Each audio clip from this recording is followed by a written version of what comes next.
The most important question I got was, what is your legacy? Not a material legacy, but if life stops now, how do you want to be remembered?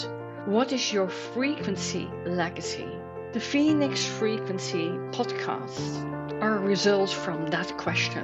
When all seemed burnt in your life, the fertile ash of a phoenix is filled with compassion, love, forgiveness, empowerment, intuition, wisdom, generosity, creativity, resilience, a balance of an evolution and involution, what is needed to rise. I am Nienke van Bezooijen and I live my Phoenix frequencies. On a weekly basis, I share my insights, my resources, and I have guests who Phoenix themselves. If it resonates to you, you're welcome to rise.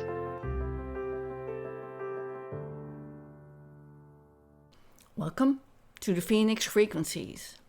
For years here in the Netherlands, financial investment advertisements had standard warning phrases added. Past performance is no guarantee for future results. Or in personal development, another frequently used phrase is, if you do what you always did, you will get what you always got. Well, when life was dangerous for us because a dinosaur or a saber-toothed tiger could be behind every bush, creating safety and learning from mistakes got the imprint in our DNA. Making big shifts can cause stress, like a saber-toothed tiger in the past.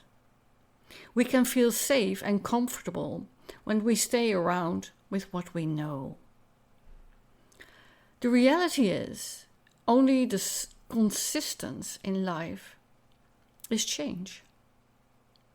Everything around us changes. Even the rocks and the mountains, they stay never the same. In personal development and our life design, some people prefer a farming style.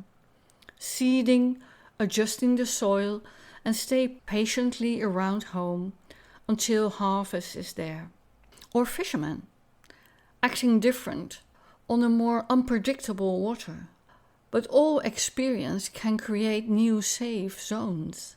Even hunters might act in a danger zone for agricultural farmers, but the knowledge of the unpredicted changes the perspectives and develops new skills. How about our communications and human reactivity?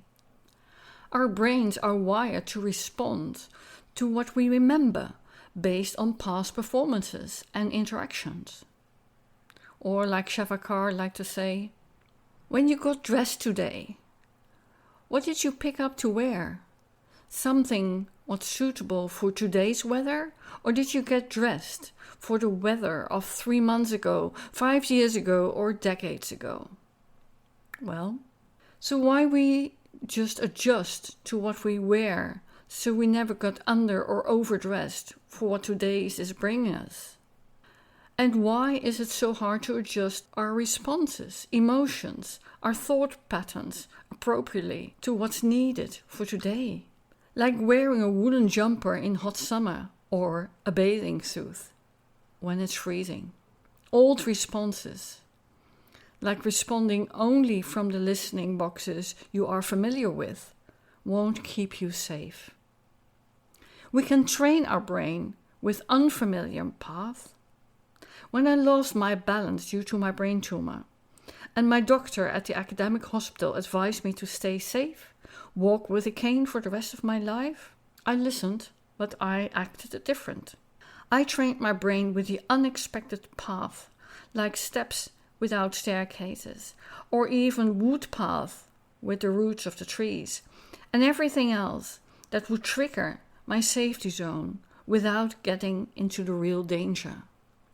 My bare feet shoes registered all stones and cones, all wobbles and fall I took as a gift. A gift to learn, to relearn my brain, the extended safety zones.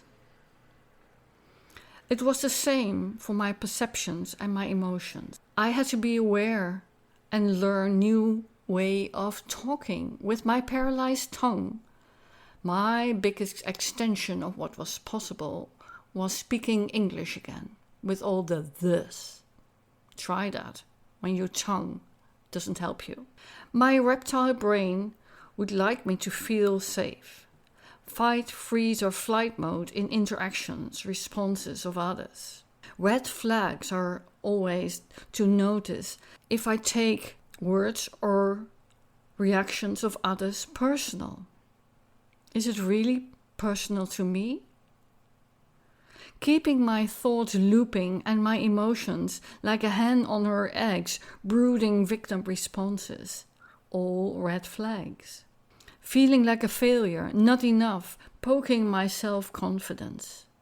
Of course, with what at least was feeling all my fault, or in my mind blaming others, othering. Putting things outside of myself is inappropriate. Being prepared. My emotional self-regulation gave me the key to prepare myself for the day-to-day different realities. It can be different than the emotional weather forecast of years ago. If I know what I need to wear to stay stable enough, to have space out of my comfort zone, I can learn consciously to grow, to stay open without judgment. If I'm doing well enough. Curiosity, where to test my insecurity. Because that's my favorite dress for all unexpected emotional weather. My Phoenix dress. I can choose whenever I like wearing it. And so can you, if you dare.